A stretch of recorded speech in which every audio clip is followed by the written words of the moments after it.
Yeah, man. Greetings once again. Abba Ayalew Amlak. Heruseke mankamun. Usilo samanzi uzinyo lengwe. Uboya bengwe. Uchayingwe. Umbona utukutu mandlana udla umvubu ukhipha utyete. Today, yeah, we are going to be unpopular. I've got the enemy on the couch. I have got our colonizer on the couch. We've got our oppressor, the stealer of our land, the thief of our land, the murderer of our forefathers. I'm going to give him the opportunity to introduce himself. And I'm going to say this. Please, when you are listening to this today, please listen to it with an open mind. Please listen to it with a mind that is willing to grow, not a mind that is willing or that is stuck in the scars of the past. Not with a mind that is ready and willing to open wounds, but with a mind that is ready and willing to heal wounds. Because, honestly speaking, there is this battle line that is drawn between us. Because you have a lighter skin than me, and I have a darker skin than you. And on both sides of the fence, we've both been taught to hate each other. Before we get into what we are going to talk about, who are you? Well, firstly, my name is Conrad. I've been a very good neighbor, I believe, to my friend Jan next to me. I know him as Bongani. Different things already. And yes, I grew up in a different era where you guys grew up. 51 years old. Like we've discussed earlier, I was brought up with English and Afrikaans parenthood.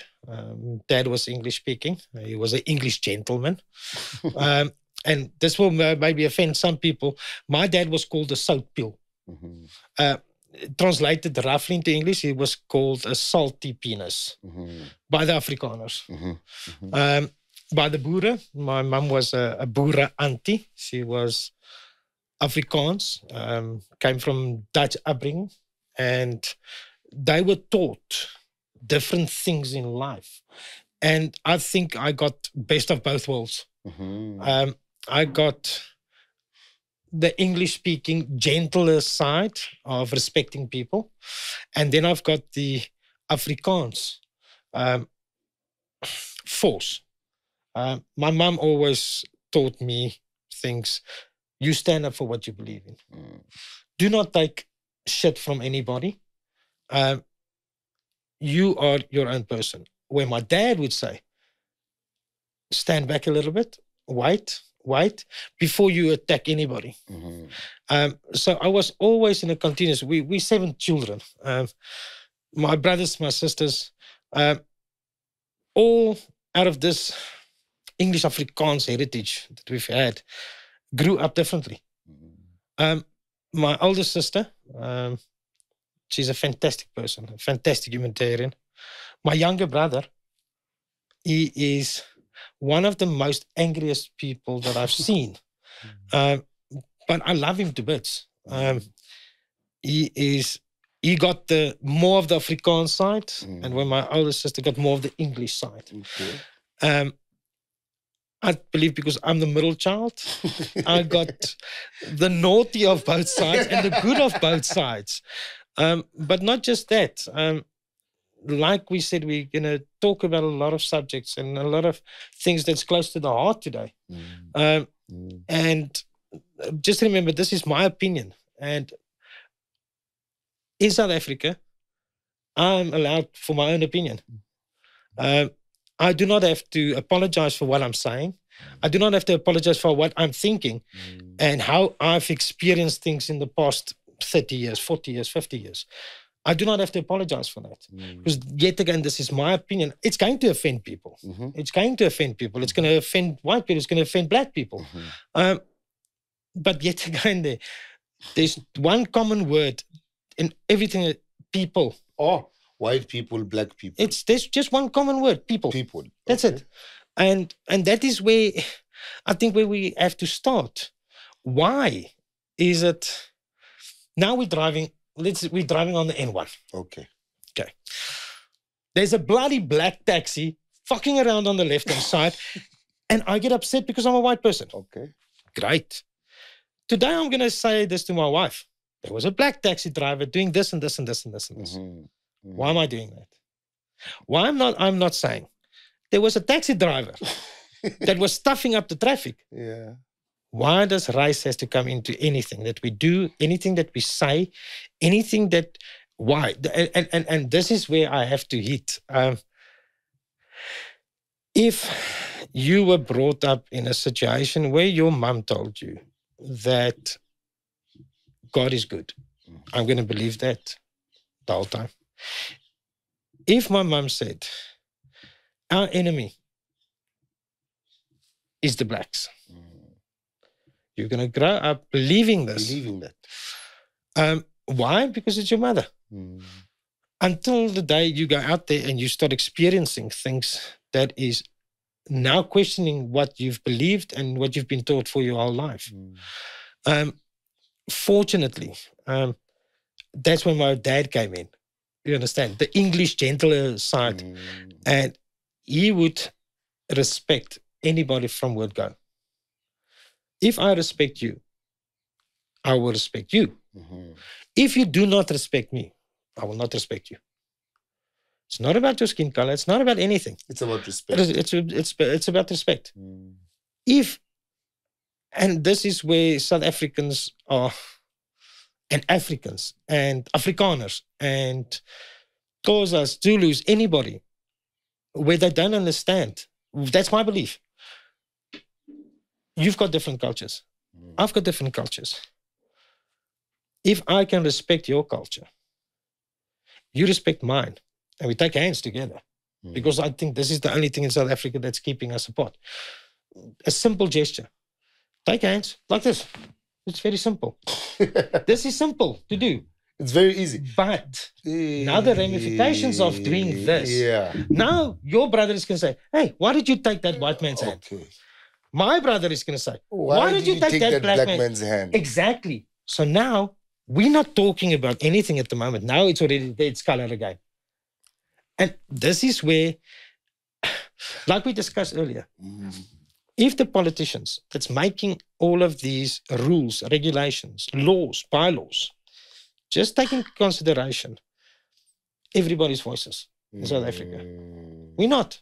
We're definitely not. No, we know we're not. But now, and I touched with this earlier with one of the gentlemen sitting outside.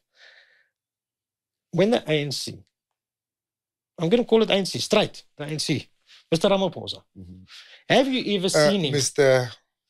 Yes, we're not allowed to do that. You know who. Yes. So, has he ever been to a white Blackers camp just before the elections? No. So, already our politicians, we've got this massive, beautiful rainbow nation. We're all together. We play rugby together. We play cricket. We do everything together. We stand together behind the box. We stand together behind Bafana. If this is what the culture and our citizens in South Africa is willing to do, why, when you get the DA, he's recruiting people for next year for the elections. He goes to white, predominant places where there's only white people. Mr. Ramaphosa goes to where there's only black people. has it ever been the struggle where the white people are struggling? Yet again now, has the white DA leader ever been to the black? Go to Diepsloot, go to Kloof, go to Knoppieslaagte. Have you been? You've been there. I know those places. I've been in there. It stinks. I'm serious, I'm straight. There's no water, there's no sanitation, there's absolutely nothing. But wait until next year. Next year, early in the year, maybe the end of this, they're going to start doing new roads. Yeah. They're going to start putting up new banners. They're going to put up new ablutions. They're going to give water to a few. And then this is going to be amplified. We've just given water to now 50,000 people. What about the other 2.5 million people that's got no water in South Africa? Okay. You're a white man. Yes. It's easy for you to say the ANC. What have they done? There's Diepsloot, there's this, there's that, there's this, there's that. Before 1994, your people were in power. Yes. Before 1994, black people were still suffering. Yes.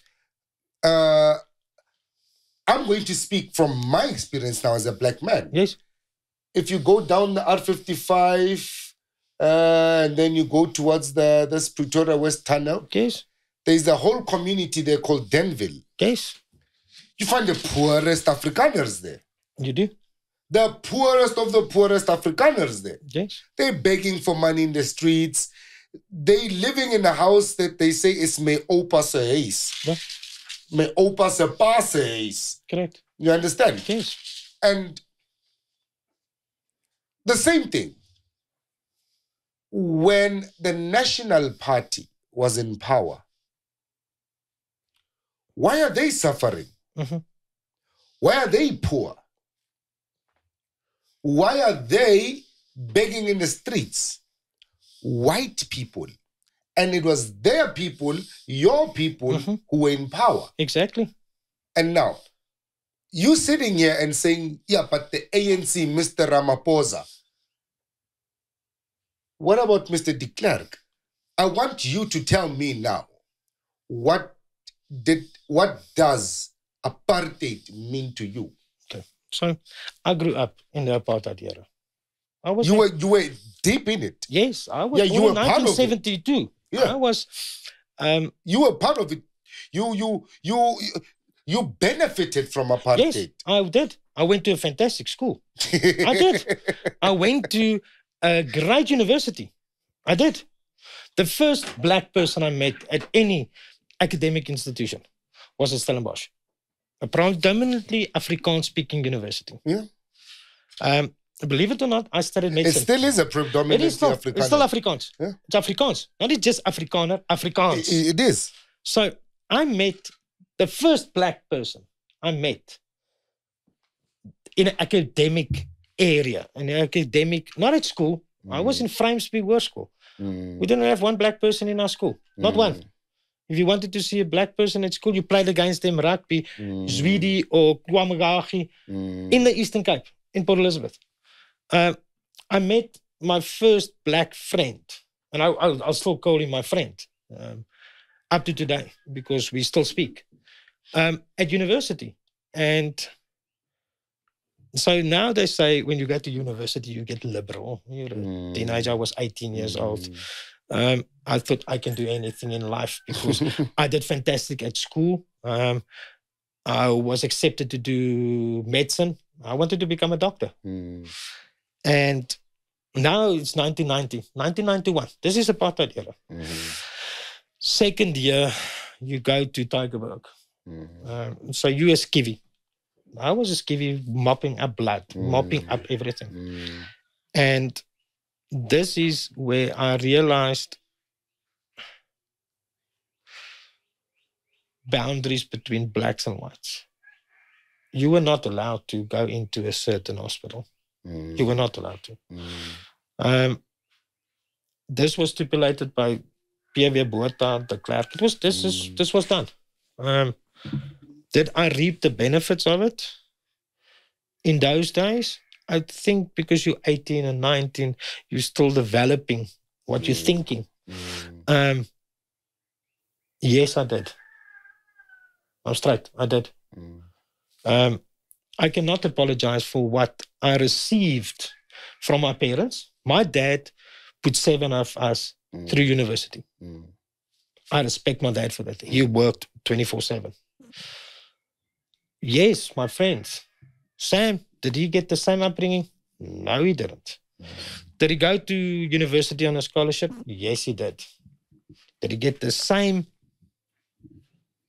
easy route that I did? No, he had to fight. He had to fight. So then you understand that you as a person, now you're a black person. I'm a white person. I did it. I had the right easy. So up to 1994, and this is going to shock a lot of Afrikaans people. What was done according to us, and I'm taking one of me as I'm part of it, was unhuman. Remember, we Homo sapiens. You're the same than me. You're a Homo sapien. At the end of the day. When we die, we become dust. That's it. Both of us. So, from the day that you're born, you are actually growing a skeleton. That's all you're doing. You're not doing anything else except if you can make a difference in your life. Can I make a difference in your life? Yes, I can. Even if I just smile at you. That's a big difference. Hey, Big change. I've just greeted you. Yeah, fantastic. Why would this white man now greet me? Yet again, sign of respect. So, but I want to jump a little bit further and quicker. So, later in my life, I was in Mozambique. It was one of the most humbling experiences that I've ever had. I was working for a massive company, MSC. We built lodges in Mozambique for the cruise liners that has to come to Mozambique. I fell ill. I had malaria that went over to black water fever. Okay. So I'm a strong boer. Malaria can't do anything to me. 3 black people, Moses, Quisper, and George, looked after me for 10 days. Picked me up, put me under the shower, dropped my fever, took me back to bed for 10 days. I was in and out of this. I didn't know what was going on around me. Why did they do that? Because I'm their patrol? Yeah, you were boss. No, I'm not. And that is exactly where the problem is. Yeah, you were boss. They had to. They didn't have to. They could have found the office in Geneva and say, listen, yeah, the manager on site is sick. What did they do? They went around all of this and said, listen, yeah, this is a human being. I sat with them. And in the first few weeks, we didn't have a lot of food because the food had to be transported in. We eat cassava. I've never had cassava in my life. It's the worst thing I've tasted in my life. And beans. I sat with them and I was eating with them. When you break bread, let's call it breaking bread, with somebody that's underprivileged, I'm now white. You black. If I sit with you and I eat with you, it's a sign of respect, and I have to respect your culture for what you're giving me. And that is where it comes in now. All of these years, I was told, you're my enemy. We have to oppress you. We have to make sure that our country is going to be good for our children. Now, you are being taught the same thing, or you were taught the same thing. Let's make the country great for you. Make sure that your offspring is being looked after. Is it so wrong for you now to take advantage of this? When you've been oppressed, when you've been, will you not, when you can, get anything that you want now because you are black? Take what you can. Because you didn't have it for so long. You didn't have it. So is it wrong for me to say, but why the hell is Bongani getting everything now and I have to not get anything? Do you understand? Now, there we're coming back. Now we're on a black and a white thing again. It's not about respecting anybody, or it's not about even saying, listen, yeah, let the sun shine over Bongani today. Because together we're going to have the sun shining over all of us in the future. There's a joke I heard while growing up.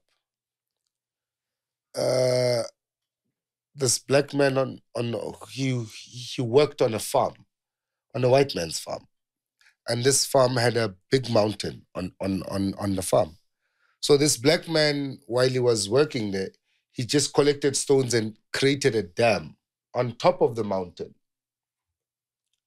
so that when it rains, he can collect water from the dam, and then he can feed his cows and water his vegetables. So now when the white man, the Boer, saw that when it rains, this black man has a lot of water in the dam, he said, yay, this is my land, so this is my dam. He took the dam. So the black man, because he built the dam, he made a hole on the other side of the dam, so that when the dam is full, and every time the dam has water, it's going to go through the hole, and he made a smaller dam down the mountain. Mm-hmm. So his dam was never empty. Every time the white man's dam had water, he had water. Exactly. So now, one day it was raining, and then the white man's dam was full. And this white man comes to the black man and says, "Yay, do you see my dam is full?" And the black man says, "Yeah, you see, you big dam full, me small dam full." Exactly. So now, and I like how you touching on property. Mm-hmm. This is where I want to take it. I can see. Because this is where I want to take it. Because now I want us to talk about, yes, apartheid, and this is how you feel, and this is how you were taught, and this is how you grew up, and when you grew up, you started to see differently. But seeing differently, you're still on my father's land. Yes. When are you giving it back? That's the question. Are we going to give it back to you? Now we're black and white. Now, do you now understand? We're black and white. Now I'm fighting for what is mine. How is it yours? Because this is my father's land. Exactly. But remember, I got this property from my father. Who stole it from my father? Exactly. So how am I ever going to give it back to you if I've now developed the land? I have now put water on my land. I've now put electricity on my land. We're Conrad. Mr. Crouse. Yeah, you did. It's still Conrad. Mr. Crouse. Yes. Let's understand. Yes. You came to my father's land. Yes. Forcefully took a piece of my father's land. Yes. Now you're sitting there and saying because you put a tap, it's suddenly your land. First of all, let me ask you this. Do you consider yourself African? Yes. How are you African? I was born in Africa. No. So now you're going to say, so a white person can't be African. Is Conrad, that what you're saying? If a child is born in a garage, yes, is that child a car? No. All right. But listen to the typographical where the garage is. It does not say. So when I was born at my house, because my mum didn't go to hospital, I'm a what? You're a homie. Exactly. So that is not.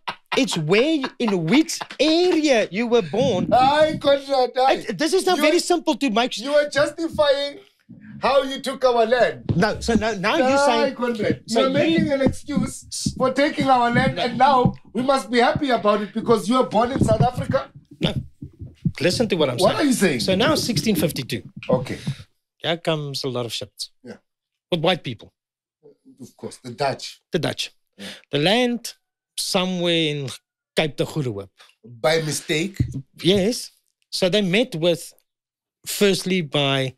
The cost. Yes. And we beat you for 100 years. But now, not just the Xhosas beat the Afrikaners, the English beat the Afrikaners as well. Now, the English was colonizing South Africa. Let's call it now South Africa. It was called something else. We were beaten by the English. Not once, not twice, many times. Many times. Were we beaten by the Xhosas? Yes. For 100 years. Exactly. It did not stop. So now, I'm coming to an unknown country. I'm predominantly Afrikaans speaking. It was Dutch. That was Dutch. It wasn't even Afrikaans. So Afrikaans came out of a kitchen language in Cape Town. And let's call it the Cape Province. And it wasn't spoken just by whites. Okay. It was spoken by kleerlinge. Do you understand kleerlinge? All right. So it was a mix between whites and blacks. And blacks. So, and I'm going to say this. What we call coloureds today. Yes, what they will be called coloureds. So a white boere oomie had sexual relations with his black lady, and this is how it grew. It's very simple to understand it. They kept the Afrikaans language going. Trust me, there's no other way that it was going to survive in Africa, because we were now moving up north. Okay. And while we're doing this, the voortrekkers, we were moving. We took what we thought we can take. This is my opinion. We just took. We were not met with resistance because we had things in place with kings and with that was a fuck up later. And it ended up in fights between black and white. Now we're talking of 1700s. We're fighting already. We're in 2000. We're 300 years. Sure. It's 300 years. We're still fighting. Are we still fighting about the same thing? No. Now, this is now exactly where the thing comes in. We're not fighting about the same thing. We're not fighting about the same thing. No. 300 years later. But we're still fighting. Now it's become a racial thing. Those years, it was a matter survival. Of respect and survival. Because now we're coming to a new country. I've got nothing. I've got a boerewa. I've got a ossewa. I'm trying to build a house for my family, for the next generations to come. Xhosas, Zulus said, this is our country. We want to keep all the resources for ourselves, because now you're taking everything. You're putting up dams, you're taking water, you're doing this, you're doing this, you're doing this. You're taking the natural things out of the land and you're taking it for your own benefit. So up to 1961, we've been raping the country. Can you repeat that? Yes, we've been raping the country. We've been taking resources out of this country. Up to 1961, most of the gold was not traded in South Africa. It was taken abroad. Most of our diamonds was taken abroad. Even the biggest Cullinan diamond is in Queen Elizabeth's crown. Okay. We did this.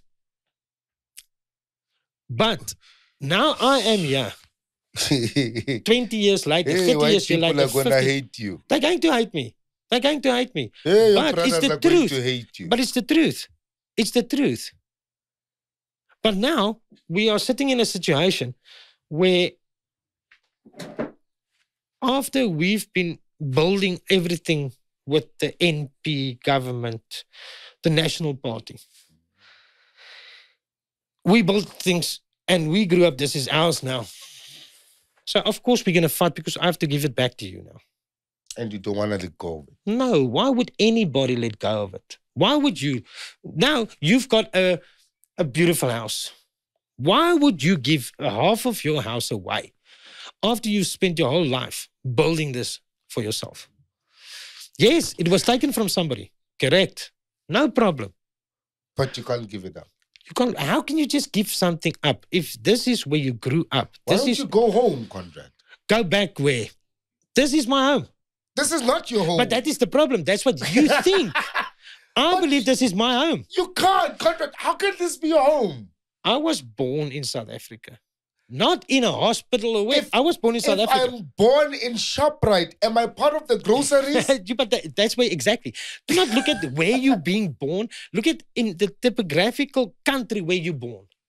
This determines what I was speaking. English Afrikaans, where I was born. If I was born in Russia, I would have been speaking Russian now. If I was born in Portugal, I would have been. So even if I was. Are you not justifying now your acts of thievery, your acts of colonialization, your acts of oppression by saying, yeah, but because I was born here, this is my home. If I would go to your homeland, Holland, Duitsland. Yes, Duitsland. If I would go to Duitsland and get there, kill a couple of boere there, and then establish myself, wouldn't you be saying to me, go back home? Yes, of course I would. Why don't you go back home in my home then? Yes. So now you are saying, Conrad, you were born here in 1972. You were born in apartheid era. You got all the privileges that I wanted. Now you've got all the privileges. You've got it. By your permission. Not by my permission. By the permission of the ANC government or whoever the government at that time is. You saying that Evie de Klerk was giving the country away to blacks. Is that what you're saying? No. No. What was he doing? Let's transition 94. So 1994. There was two ways that this thing is going to play out. Okay. We are 60 million South Africans in South Africa. And you the minority. We're the minority. Who own most of the land. Majority of the land. Yeah. Majority of the wealth. The majority of resources, everything. Yes. And it's still the same. It hasn't changed. It hasn't changed. Okay. Out of the top 10 South African billionaires, I think there's 2 or 3 black people. The rest is white. Okay. Still. Now, we in 1994. There were 2 ways as this is going to play out. Going into a civil war. And there was a guy on a horse, if you can remember him, Eugene de Blanche. He tried. He slipped and he fell. Exactly what that meant. He slipped and he fell. And then, who's this guy? What Van Wyk, the Boeremag prophet? Yes. Sina van Wyk. Sina van Wyk. Yeah. Remember, there was 2 ways. Like I said, there was 2 ways it's going to play out. You are 40 million strong. We are 6 million strong. Okay. It's very simple to work out. For every one of us, there's 6. Can you ever fight against that? No. So now what is the easiest and the best way to do? Let's take hands now. This was all a fucking shine in 1994. I still believe up to today now, this was a bullshit story.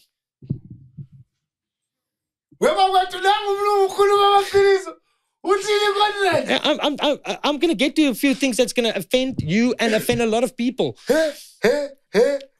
94 was a bullshit story. It was a bullshit story.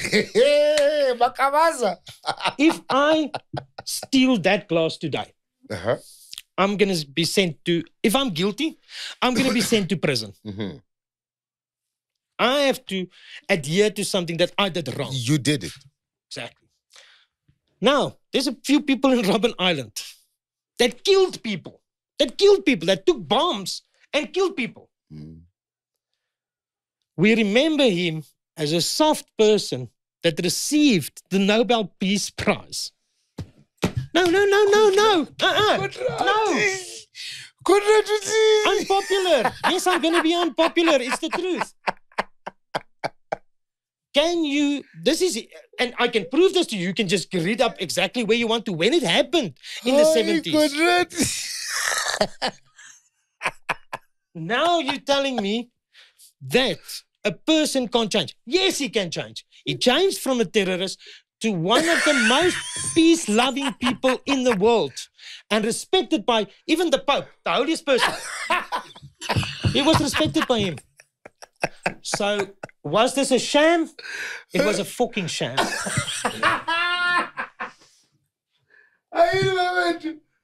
I don't know. Because I don't know. Conrad, even the holiest man respected this fraud. Yes. Yes. Do you know that?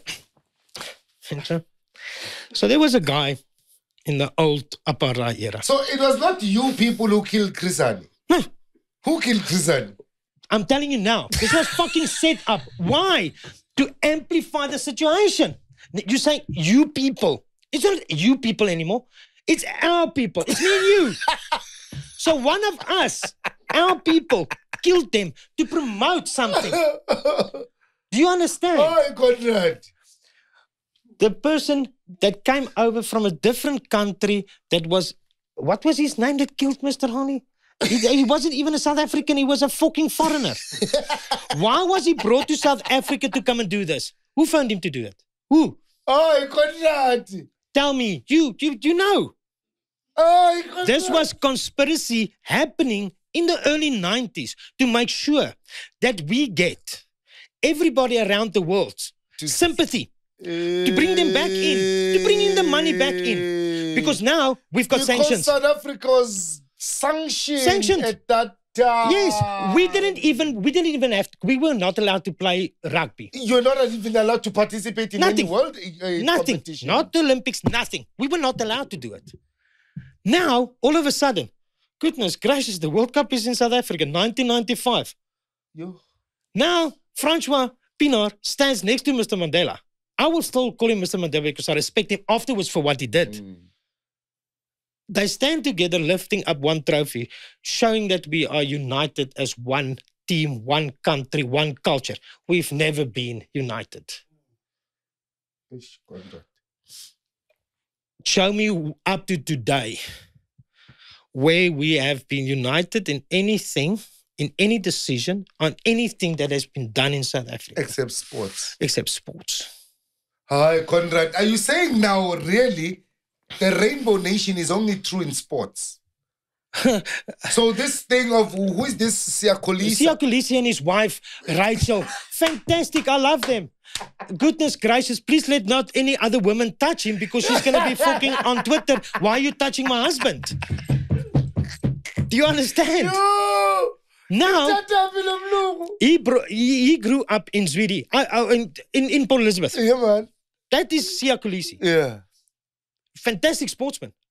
I love rugby. But he's a poster boy for a reality that's not true. That's not true. Eish. Do you really believe, in 1995, if we wanted to transform anything, we had Chester Williams playing the first wing ever, black wing in South Africa. He scored 2 or 3 tries in the World Cup. He made us all proud. Fantastic. He was a fantastic fucking wing. I agree on that. He deserved to be there.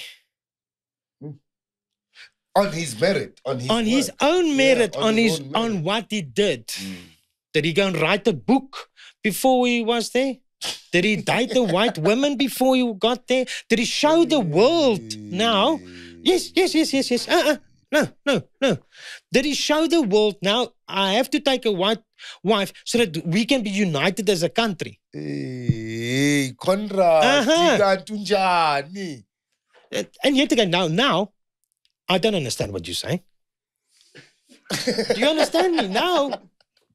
What is Pongoni actually saying to me now? I don't know. If it's good, if it's bad, here comes the problem now. Immediately. You have now said something in your language. I don't understand it. Doesn't make sense to me. I've taken offense immediately. Yo. Now, okay. I say something in Afrikaans. You don't understand the hell dirty squat what I'm saying in Afrikaans. Want jy gaan nooit weet wat ek sê nie. Some people don't. Exactly. So now we're taking offense. And why? A war starts. Just why? Why? Because of what? Because of a language barrier between people. Not between black and white, a language barrier.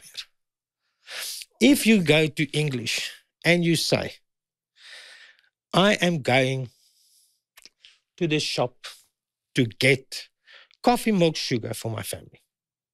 In Afrikaans, if you translate it the same way, it's going to mean something different already.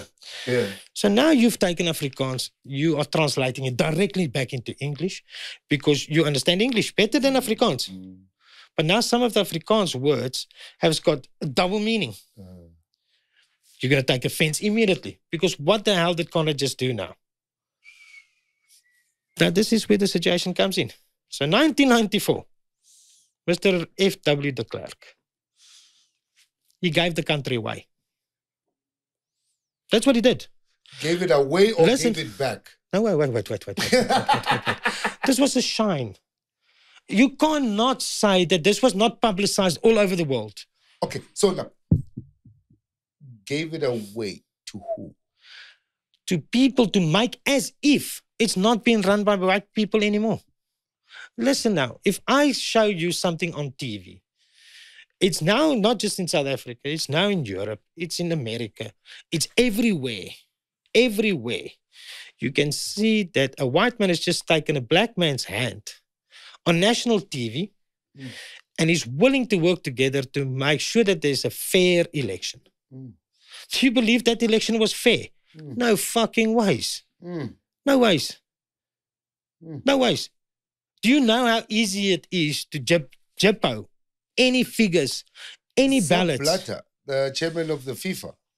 So now we in 29 years, what started off as a publicity stunt for South Africa to get back economically back into the world community and back. Let's get more money from the Monetary Fund, International IMF. Let's get money from them. Let's get money from Japan. Let's get money from America. How's the only way we're going to do that? We have to pretend that we are a united front. Nation. We're not fucking a rainbow nation, man. We're not even a united front. We're not. We will never, ever be. Remember, there's one thing, and this is what I believe. If I'm threatened as a person, not as a white person, as a person, I'm going to fight for what I believe in. You're the same. Do you understand? But you have the advantage here, Conrad. Remember, Jesus looks like you. What? Really? And you saw him? Really? Oh, really? Okay, so you want to tell me that Jesus or God was white? But that's what we were being taught. You told you that. You people. No, not you people. No. That is exactly the problem is. Nobody. So this happened 2,100 years ago. Correct. Okay, give or take. It's give or take. Yeah. Because there was no August then, because then Augustine brought in August. There's a lot of things. But what you say is even the calendar is just something else. That is how the fuck up already. Remember now, you say God was white. No, you say God is white. No, you just believe that. I didn't tell you God was white. Wow. I believe in my God. Wow. You believe in your God. Wow. But I chose to believe in your God and forget my God. Why? Tell me, because you were indoctrinated by somebody else saying I have to believe that God is white. Why? Why? Now after all of these years, you've realized, God is me. He's in me. He's around me. He's not you or me or him or whoever.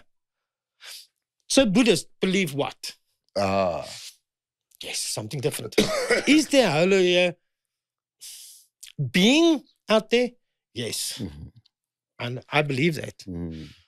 Who he is, who she is, what color he is, what color he is not. You will never be able to determine that until the day you meet him. Or meet it. It or her. Or her. Or them. Or being. Or it's remember, if you believed that for many, many, many years that God is white because you saw it in Bibles that was drawn, he was depicted as a white person. I understand that you believed it, but somewhere in your adulthood, you decided, but I want to change this. Now, you're not thinking because I've been indoctrinating you, believing that God or Jesus is white. You believed it by yourself. You realized this by yourself. Isn't that the way forward? But now, yes. Tell me here, didn't the NG Kerk have an influence in how your people justified apartheid? No, that is exactly where everybody thinks the Dutch Reformed NG Kerk was something else. Yes, some people see it as a cult. Remember, I went to the Dutch Reformed. I was in matric, the last year of your school. You were accepted into the church, so you had to go to a Sunday school every Sunday. Afterwards, you had to just study the Bible and do certain things, and then give an oath in your last year that you accept everything from the church. And this was done traditionally through Afrikaans people, right through the years. Even, I believe, I don't know if they still do it. The Dutch Reformed Church was I would say, and this is my opinion, yet again, predominantly Afrikaans. There was nothing else. Predominantly white. And now you must remember, the Bible says that everybody is equal. Is that what the Bible says? It does. Okay, we're all equal. So how can any church at that stage in the 80s say that only whites are allowed to come to church? And now that you're only allowed to wear a suit and a tie, because if I went to church without my suit and my tie, I was scolded. Now, 20 years later, 30 years later, you go to church with a denim and with a t-shirt, because it's not the way that you look that you're praising, it's the way that you praise that looks how you have to look. Oh, it's not the way that you look when you're praising. No, it's how you look after you've been praised. It's how you look after when you praise. Yes, I'm not a very, very spiritual person, because remember, I studied medicine. I saw things. I know how a baby is made. You know it. It's a sperm, this goes. So remember, I was taught different things. How did this start being? So now the church tells you there was God that came to earth and he created people. But now Scientology teaches you, no, it wasn't. It was a star that was exploding because of gas. And then things evolved out of. So now you're already in between. Do I believe or don't I believe? Yeah. My opinion, I believe. I was not taught this in the NG Kerk. I was not taught. I was taught that, and this is going to fucking offend a lot of people, that Afrikaans people is higher. This is what you were taught. And I won't forget this. It was early in the 90s. I went to a church, Dutch Reformed Church, NG Kerk, and all that this dominee was talking about was money. That's all he was talking about. I got out of the church and I walked out. And I never went back to any NG Kerk. The only time I went back to a church was when there was a funeral or when there was a wedding. I've never been back to church. Every Sunday, I don't go to church. I believe that I have to talk with God. I don't have to do it in a church. If I sit in my room and I feel that I'm closer to God and I can talk to him there, that's my way. Nobody can take that away from me. Do I believe sometimes that he's not listening to me? Yes. Everybody believes that the same thing. And you get angry. Yeah. Why the hell is this happening to me? Why is this happening to me? And it's just changed. But remember, as you're getting older, you're noticing things in life that's changing around you, and you're changing your opinion on things as well. But yes, yet again, you took me off a topic that I still wanted to talk about. No, we're going back there. Are we going back to 1994? We have to. Oh, fuck it, please. Because, we have to. Because it's things that I believe in very, very harshly. You understand? 27 April, people are standing outside. Yes. Putting an X on a paper. Yes. What happens after that? Nothing. Nothing. No, 1994, we're going to build 30 million new houses.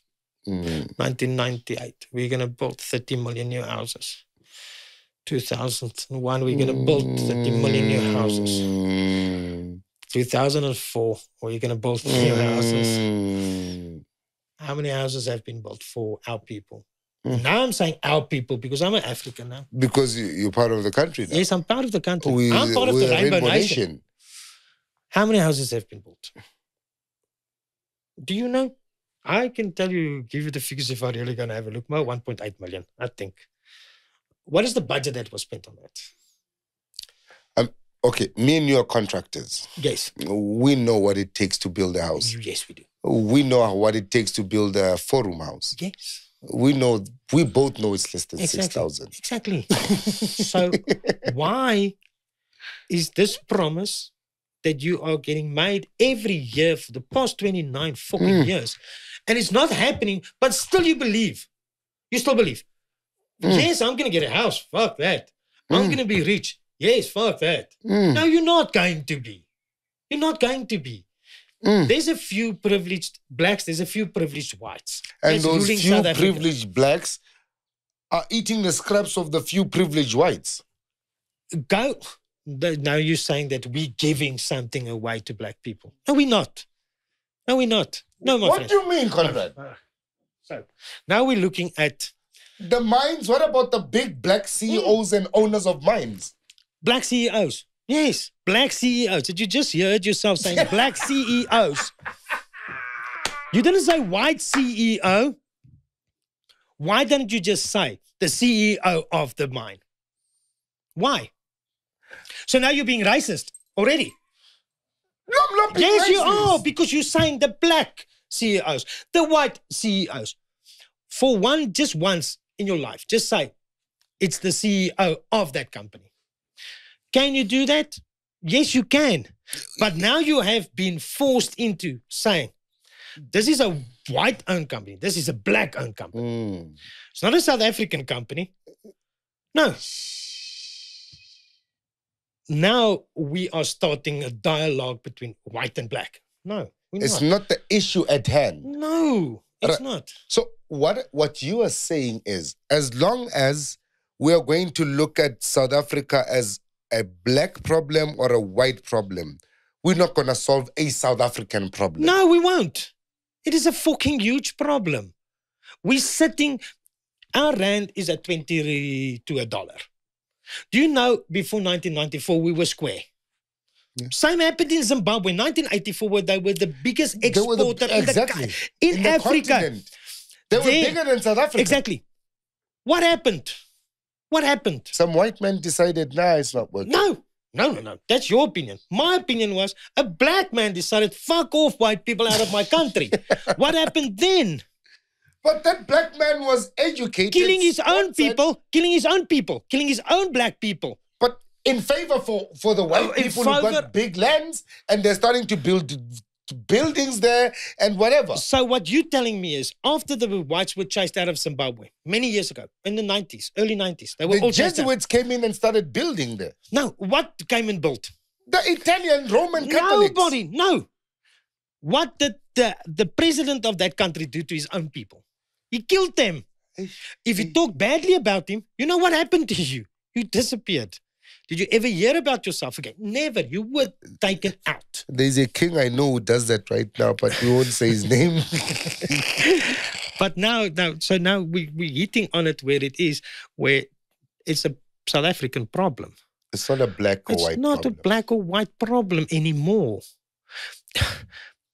Black people, white people are going through the same struggle every day. Petrol went up just now. Diesel went up just now. And we all pay the same price. We all paying that. When I go to that garage, you pay, I pay the same price. When I go and buy my loaf of bread, I pay, you pay the same price. Why are we not helping the country, but enriching other people? Let's take a break. Let's drink water. Let's go out, have a little smoke.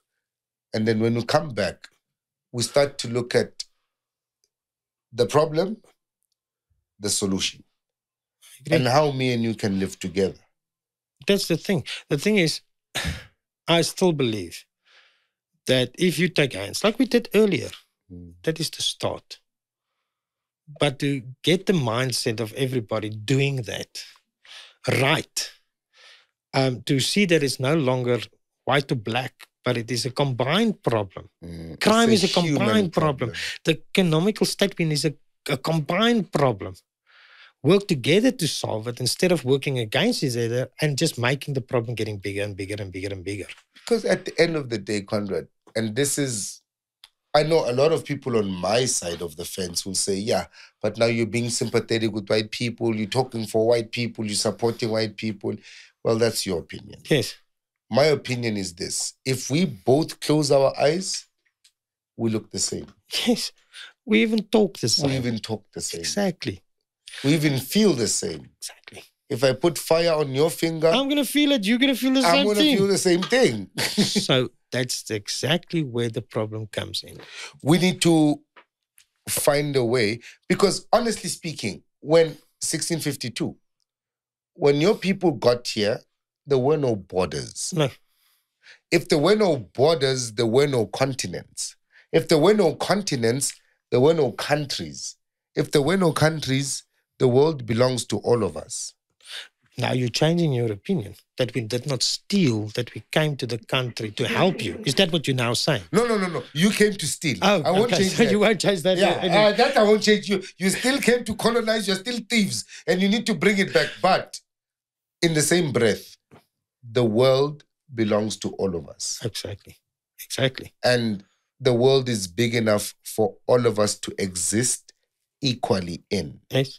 If we can start to see each other as equals, as souls, there we go. As spirits having a human experience. There we go. Because we're not here for a long time. We're not. Make the best of it while you're here. Exactly. Yes. I mean, yes, we can try to look at history from a biased perspective and say, yeah, you're the enemy. Yes. And you can look at me and say, yeah, I'm the enemy. Exactly. But you English, right? Yes. How much has Black African culture influenced English culture? Back then. It started many years ago. Many years ago. Exactly. How much of English culture back then influenced African culture? Exactly. It's been happening because before in 1836, somewhere there were no black people in the world. There were no white people in the world. There were people in the world. Yes. But that's what we've been trying to say. That's what I've been trying to say. No, but I can't believe you. You are making an excuse for stealing my land and stealing my treasures. But okay, so now you're killing my my brothers and my sisters because you think because this country belongs to you, you can kill people. So but that you is what owe you're me. doing. I don't owe you nothing. You owe me, No, Conrad. I don't owe you nothing. Conrad, you live owe me. Door to me. So? In my land. So, yes, really, your land. So what I'm busy doing is trying to help my own family to survive in a country that's predominantly black-owned now. Yeah, you're surviving in a foreign land. Yes, surviving in a foreign land. Why can't I go and do that in Datesland? Go there, please. I need a passport. Yes. I need a visa. So why do I need to leave my country? Me. This is my country, just as much as it's yours. When we come back from the break, Conrad, I want you to explain how is this your country? It's the same. It's the same. And this is where we're going to fight for the rest of our lives, and it will not change. I'm telling you. Let's go now. Opasa plus. That's my Opasa plus. Hi, this is your Tuza Manzi. Let's take a break before we start punching each other.